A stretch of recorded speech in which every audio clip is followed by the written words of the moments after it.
ആവണി അവിട്ടം എന്നുള്ളൊരു സങ്കല്പം തെക്കേ ഇന്ത്യയിലാണ് കൂടുതൽ പ്രചാരത്തിലുള്ളത്. മഹാരാഷ്ട്രയിലാണെങ്കിൽ ഇത് നാരിയൽ പൂർണിമ എന്നുള്ള പേരിലാണ് അറിയപ്പെടുന്നത്. അതുപോലെ തന്നെ രക്ഷാബന്ധൻ എന്ന് പറയുന്ന ദിവസവും ഇതേ ദിവസം തന്നെയാണ്. ആവണി അവിട്ട ദിവസം തന്നെയാണ് രക്ഷാബന്ധൻ എന്നുള്ള രീതിയിൽ വടക്കേ ഇന്ത്യക്കാരും ആഘോഷിക്കുന്നത്.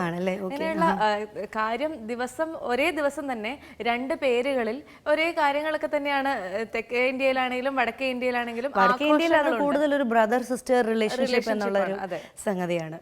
അപ്പോൾ ശരിക്കും ഈ ആവണി അവിട്ടത്തിലേക്ക് വരുമ്പോൾ ഈ ബ്രഹ്മം അറിയുന്നവനാണ് ബ്രാഹ്മണൻ. ശരിക്കും ഒരു പൂണുനൂല് ധരിച്ചവൻ മാത്രം. ഈ പൂണുനൂൽ എന്ന് പറഞ്ഞാൽ അവരുടെ ഒരു സിഗ്നിഫിക്കൻസ് അവരുടെ ഇപ്പം എനിക്കിങ്ങനെ പറഞ്ഞു തന്നിട്ടുണ്ട്, എനിക്ക് നന്നായിട്ട് അറിയാവുന്ന ഒരു ബ്രാഹ്മണൻ പറഞ്ഞു തന്നിട്ടുണ്ട്. പണ്ട് ഈ മേൽമുണ്ട് ധരിച്ചിട്ട് കർമ്മങ്ങൾക്ക് ഇരിക്കുമ്പോൾ മേൽമുണ്ട് ഒരു ബുദ്ധിമുട്ടാണ്. അപ്പോൾ മേൽമുണ്ടിനെ കെട്ടി ഉള്ള ഇത് അതിൻ്റെയൊക്കെ ഒരു അഡാപ്റ്റേഷനാണ്. അവസാനം കട്ടിക്ക് ഉള്ള മുണ്ടിങ്ങനെ കെട്ടിയിട്ട് ഇരുന്നു. പിന്നെ അവസാനം അതെല്ലാം മാറ്റി വളരെ കംപ്രസ്ഡ് ആയിട്ട് വളരെ കൺവീനിയന്റ് ആയിട്ടുള്ള ഒരു പൂണുനൂല്. ഇതെന്ന് പറഞ്ഞാൽ യജ്ഞങ്ങൾ ചെയ്യാനുള്ള ഒരു യജ്ഞസൂത്രം എന്നുള്ള ഒരു രീതിയിലാണ് ഈ പൂണുനൂലിനെ കാലഘട്ടങ്ങളിൽ കണ്ടിരുന്നത്. അപ്പൊ അത് ശരിക്കും അതൊരു സിഗ്നിഫിക്കൻസ് എന്ന് പറഞ്ഞാൽ അത് അവരുടെ ഒരു വേ ഓഫ് ലിവിങ്, ലൈഫിന്റെ ഒരു ഇതാണ്, കൺട്രോളാണ് ഈ ഒരു പൂണുനൂലിലൂടെ. അപ്പോൾ ഏതായാലും നമ്മൾ ആദ്യമേ പറഞ്ഞിരുന്ന പോലെ രക്ഷാബന്ധനാണെങ്കിലും ആവണി അവിട്ടമാണെങ്കിലും ആഘോഷങ്ങളാണ് എല്ലാം. എപ്പോഴും ആഘോഷങ്ങൾ എല്ലാവർക്കും സന്തോഷം തരുന്ന കാര്യം തന്നെയാണ്. അപ്പോൾ നല്ലൊരു ആഘോഷ ദിനത്തിൽ അടുത്ത സെഗ്മെന്റിലേക്ക് പോവുകയാണ്. അടുത്ത സെഗ്മെന്റ് ഫെങ് ഷുയി.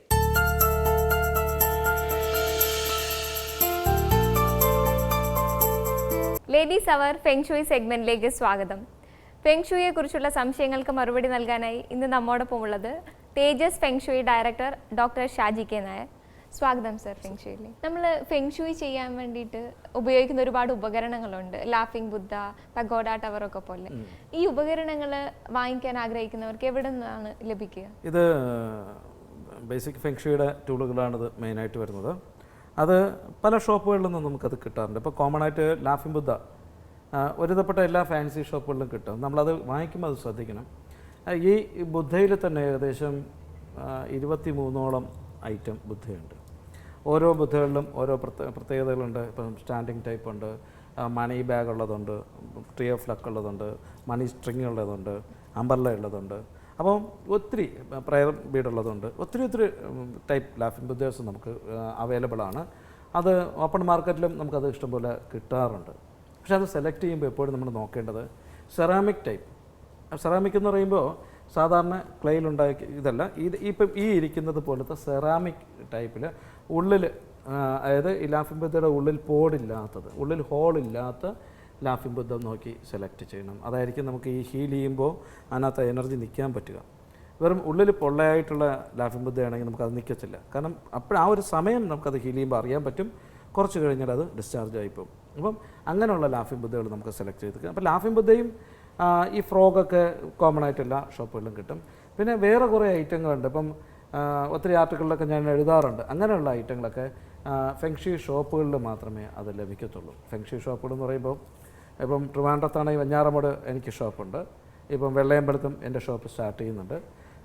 ആറ്റിങ്ങിൽ ഭാഗത്താണെങ്കിൽ ചന്ദ്രബോസ് അദ്ദേഹത്തിൻ്റെ ഷോപ്പ് ആറ്റിങ്ങിൽ ഭാഗത്തുണ്ട്. ഫെങ് ഷുയിയുടെ എല്ലാ ഐറ്റവും അവിടെ കിട്ടുന്നുണ്ട്. അതേപോലെ തന്നെ ഗുരുവായൂരാണെങ്കിൽ ഗുരുവായൂർ എൻ്റെ ഒരു ഫ്രണ്ടാണ്, അദ്ദേഹത്തിൻ്റെ ഷോപ്പ് ഗുരുവായൂർ കിഴക്കേ നടയിൽ അദ്ദേഹത്തിൻ്റെ ഒരു ഷോപ്പുണ്ട്. അതേപോലെ തന്നെ കോട്ടയത്താണെങ്കിൽ ആത്മ ഇൻസ്റ്റിറ്റ്യൂട്ട്, അതായത് ഡോക്ടർ വിപിൻ കേശവൻ്റെ ആത്മ ഇൻസ്റ്റിറ്റ്യൂട്ടിൽ നമുക്ക് ഈ ടൂൾസുകളെല്ലാം വാങ്ങാൻ കിട്ടും.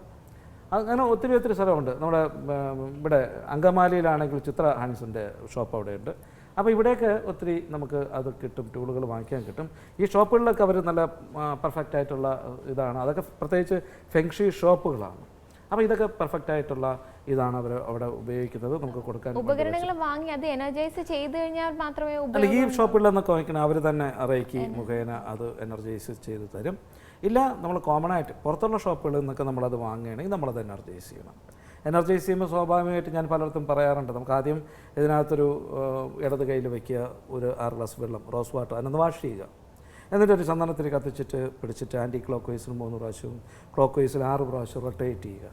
അത് വിശദമായിട്ട് ഞാൻ ഇനി വരുന്ന എപ്പിസോഡിൽ കാണിച്ചു തരാം. അപ്പോൾ ഇങ്ങനെ ഫെങ് ഷുയിയുടെ ടൂളുകൾ നമുക്ക് ഇങ്ങനെയുള്ള ഷോപ്പുകളിൽ നമുക്ക് അവൈലബിൾ ആണ്. വാങ്ങുമ്പോൾ നല്ലത് നോക്കി വാങ്ങുക.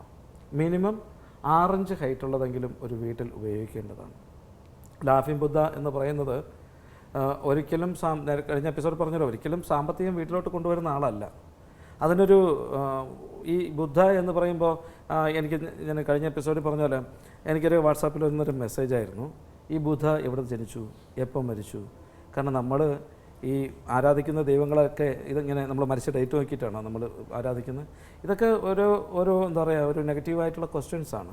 അപ്പോൾ അതിന് അല്ലാതെ ഇതിനൊരു പവർ നമുക്ക് നിലനിൽക്കും. ഇതൊരു ഹാപ്പി, നമുക്ക് എപ്പോഴും ഒരു സന്തോഷം നമ്മുടെ ഉള്ളിൽ തരുന്ന ഒരു രീതിയാണ്. നമ്മൾ കുറച്ച് നേരം ഹാപ്പി മാൻ എന്ന് നമുക്ക് പറയുന്നുണ്ട്, ലാഫിംഗ് ബുദ്ധ ഹാപ്പി മാൻ. അത് നമ്മൾ കുറച്ച് നേരം അതിൽ നോക്കി വയ്ക്കുമ്പോൾ അതിന് ആ ഒരു ചിരിച്ചുകൊണ്ട് നിൽക്കുന്ന ആ ഒരു ഇത് കാണുമ്പോൾ നമ്മുടെ ഉള്ളിൽ ഒരു പോസിറ്റീവ് എനർജി ക്രിയേറ്റ് ചെയ്യാനുള്ള കഴിവുണ്ട്. മാത്രമല്ല മറ്റൊരു രീതിയിൽ പറഞ്ഞാൽ ഒരു വീട്ടിൽ ഈ ദൃഷ്ടിദോഷം എന്ന് പറയുന്ന സംഭവം എല്ലാവർക്കും അത് എഫക്റ്റ് ചെയ്യുന്നതാണ്. ചില വീടുകളിലൊക്കെ നല്ലൊരു ചെടി നമ്മൾ നട്ട് വളർത്തി കഴിഞ്ഞാൽ ആരെങ്കിലും അപ്പോൾ ആ വന്ന് നോക്കുന്നവരുടെ തെറ്റല്ല, ആരെങ്കിലും വന്ന് നോക്കിയിട്ട് പോകുമ്പോൾ ആ ദൃഷ്ടിയിൽ നിന്ന് വരുന്ന ഒരു എനർജി, നെഗറ്റീവ് എനർജി ആ ചെടിയെ അങ്ങ് നശിപ്പിച്ചത്. അപ്പം അങ്ങനെയുള്ള വീട്ടിൽ വരുന്ന പല ആൾക്കാർ പല ടൈപ്പിലുള്ള ആൾക്കാരാണ്. അപ്പം നമ്മളിത് വയ്ക്കുന്നത് എങ്ങനെയാണ്? വീട്ടിൽ നിന്ന് പ്രധാന വാതിലിൻ്റെ ഉള്ളിലോട്ട് ഒരാൾ കടന്നു വരുമ്പോൾ ആ ആൾ ആദ്യം ഇതിനെയാണ് കാണേണ്ടത്. അപ്പോൾ നമ്മുടെ വ്യൂ പോയിൻ്റ് തറയിൽ നിന്നൊരു 35 ഇഞ്ച് ഹൈറ്റ്, 30-35 ഇഞ്ച് ഹൈറ്റിന് പൊക്കത്തിൽ നമ്മളൊരു ഷെൽഫോ അല്ലെങ്കിൽ ഒരു കോർണർ സ്റ്റാൻഡോ എന്തെങ്കിലും വെച്ചതിന് ശേഷം അതിൽ വെച്ച് പ്രധാന വാതിലോട്ട് ഒരാൾ നമ്മുടെ വീട്ടിനകത്ത് പ്രധാന വാതിൽ ഇപ്പോൾ തെക്കോട്ടാവാം, വടക്കോട്ടാവാം, പടിഞ്ഞാറോട്ടാവാം, കിഴക്കോട്ടോ എങ്ങോട്ടാണ് ആയിക്കോട്ടെ, പ്രധാന വാതിലോട്ടാണ് നോക്കിയിരിക്കുന്നത്. വാതിലിൻ്റെ നേരെ ഫ്രണ്ടിൽ വയ്ക്കരുത്, അല്പം ലെഫ്റ്റിലോ റൈറ്റിലോ എവിടെയെങ്കിലും വെച്ചിട്ട് പ്രധാന വാതിലോട്ട് നോക്കിയിരിക്കുന്ന രീതിയിൽ വയ്ക്കുക. അതിൻ്റെ ഉദ്ദേശം വരുന്ന ആളുടെ ശ്രദ്ധ പെട്ടെന്ന് ഇതിന് കിട്ടണം. മനസ്സിലാവുന്നുണ്ടോ? അതുകൊണ്ടാണ് അല്പം വലിപ്പമുള്ളതെങ്കിലും വയ്ക്കാൻ പറഞ്ഞത്. ഒരാൾ കയറി വരുമ്പോൾ ആദ്യം കാണേണ്ടത് ഈ ലാഫിംഗ് ബുദ്ധയാണ്.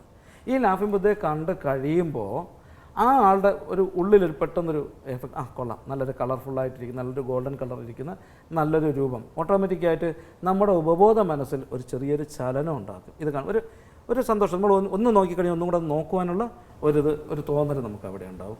ആ നോട്ടത്തിൽ തന്നെ ആ ആളിലുണ്ടാകുന്ന നെഗറ്റീവ് എനർജി ഡിസ്ചാർജായി മാറുന്ന ഒരവസ്ഥയാണ് ഇതിൽ കാണുന്നത്. ഇത് ഞാൻ പറയാൻ കാരണം ഇത്രയും വർഷത്തെ എൻ്റെ എക്സ്പീരിയൻസിലൂടെയാണ് പറഞ്ഞിട്ടുള്ളത്, അല്ലാതെ ഇത് ഒരു ബുക്കിലും ഇങ്ങനെ എഴുതി വെച്ചിട്ടില്ല. അപ്പം ഇനി വേണമെങ്കിൽ ഇത് കേട്ടിട്ട് പറയും ഇത് ഏത് ബുക്കിലാണ്, ഏത് ഇതിലാണ് എന്നൊക്കെ ചോദിക്കും. എൻ്റെ എക്സ്പീരിയൻസിലൂടെയാണ് ഞാനത് പറയുന്നത്. പല വീടുകളിലും അങ്ങനെയുള്ള മാറ്റങ്ങൾ ഉണ്ടായിട്ടുണ്ട്. ഇങ്ങനെയുള്ള നെഗറ്റീവ് എനർജികൾ നമ്മുടെ വീട്ടിലോട്ട് കടന്നു വരാതിരുന്നു കഴിഞ്ഞാൽ നമ്മൾ ഫുൾ പോസിറ്റീവ് ആകും. മനസ്സിലാവുന്നുണ്ടല്ലോ?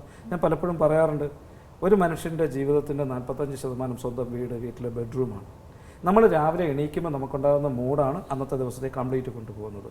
നമ്മൾ രാവിലെ എണീക്കുമ്പോൾ ഒരു അലസതയും മടിയും ഉണ്ടായാലോ, അന്ന് ചെയ്യുന്നതെല്ലാം നമുക്ക് വളരെ ഒരു എന്താ പറയുക, എനിക്കിന്ന് ഒന്നിനും വയ്യ, അല്ലെങ്കിൽ എനിക്ക് പോകാൻ സുഖമില്ല, അത് നമുക്ക് എന്തെങ്കിലും കാര്യങ്ങൾ ഇപ്പോൾ നിർബന്ധിച്ച് എവിടെയെങ്കിലും പോയാൽ ആ ചെയ്യുന്ന കാര്യങ്ങൾക്ക് പൂർണ്ണമായിട്ടുള്ള റിസൾട്ട് കിട്ടാതിരിക്കുക, ഇങ്ങനെയൊക്കെയുള്ള അവസ്ഥയുണ്ടാകും. പക്ഷേ നല്ലൊരു പോസിറ്റീവ് എഫക്റ്റോടു കൂടിയാണ് നമ്മൾ എണീക്കുന്നതെങ്കിലോ എന്ത് കാര്യം നമുക്ക് ചെയ്യാനുള്ളൊരു ഉന്മേഷം, അല്ലേ, ആ ഒരു എഫക്റ്റ് കിട്ടും.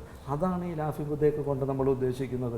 ഫെങ്ഷുയി ചെയ്യുമ്പോഴും ഇത് തന്നെയാണ് ഉദ്ദേശിക്കുന്നത്. അത് നമ്മളൊരു ഫെങ്ഷുയി ചെയ്തു അല്ലെങ്കിൽ ഇത്തരം ഉപകരണങ്ങൾ എനർജൈസ് ചെയ്ത് കഴിഞ്ഞാൽ ഇത് എത്ര നാൾ നീണ്ടു നിൽക്കും? ഇപ്പം ഞാൻ ചെയ്യുന്ന എല്ലാ വീടുകളിലും വീക്കിലി വൺസ്, അതായത് എല്ലാ ഞായറാഴ്ച അല്ലെങ്കിൽ എല്ലാ വെള്ളിയാഴ്ച ഇതേപോലെ എനർജൈസ് ചെയ്യാൻ പറയാറുണ്ട്.